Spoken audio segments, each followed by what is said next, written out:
Okay, I think we have another caller on the line, so let's take this next caller. You're on the air? Hi there. Is that me? It is. You're on the air. Okay. Well, you know, this subject, I'm appreciating this show, but I'm a very long-term person with electromagnetic hypersensitivity, and I've studied this for a long, long time with some great experts in the field, and I respect your opinions very much, but you don't know the half of it, folks. And as someone who actually is a mind canary, I have to say that microwave ovens are not safe, that modern microwave ovens emit quite a heck of a lot of stuff.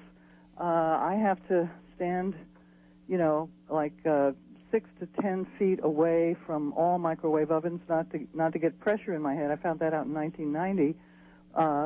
The process of how you cook food in microwave ovens, it isn't exactly like boiling, because the process that heats it up actually does, in fact, impact, what would you call it, the actual, the field of the food, the textural quality of the electromagnetic bonds in the food. But worse than that is that there's so much ignorance out there, and there's so much electromagnetic pollution, because we have been kept totally in the dark because of the money, just like tobacco. And what I would urge, first of all, there is no level of radiation, ionizing or non-ionizing, that is safe. You know, you've been talking about it. You know, it's true. And yet, there's all these women walking around with cell phones in their bras. I just read an article today about, you know, the incidence of breast cancer right where you held your cell phone. You know, and they recommend you hold it 5/8 of an inch away from your flesh. And I'm like, oh, that'll slow it down a little bit, you know, and maybe it will. But the fact is that a huge amount of damage has been done over just in the last 15 years, really, this explosion of stuff. And I'm really worried, guys, because what I've looked at from almost dying from this is that, yes, you can supplement yourself with seaweed, and you can get a hair test and find out what your mineral balance is, so you can get it back to normal, so at least your body has half a chance to fight off some of this stuff, and you can eat as well as you possibly can and as organic as you possibly can. But 3 to 10% of the population, like me, are just not going to be able to function in civilization, really, anyway, and the rest of the people don't know why they feel vaguely sick, you know. And so, you know, I am so looking for people with a solution, but I don't really see any solution except turning it off.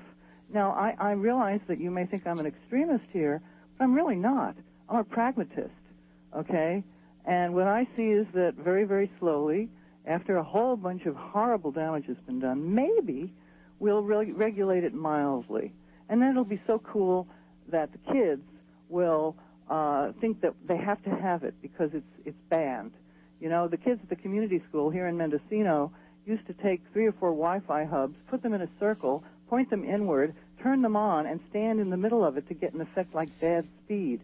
Okay, so I'm telling you the truth. Yeah, that's fine. I appreciate your comments. There's a huge problem here, and I would like to know, do you have any solutions? We are going to discuss. We are going to discuss some ways to protect yourself from this EMF.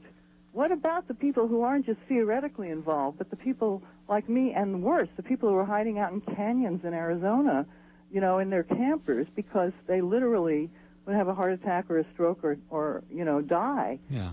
Well, let's. You know, why don't you? These are scary things. Though. Okay. Appreciate your call, but rather than going on a crusade, which I can understand you feel very personally about, let's give us a moment to talk about some of the things that people can do to help themselves, and that will be more constructive than just damning the science, obviously, that's behind promoting it. Okay, so appreciate your call.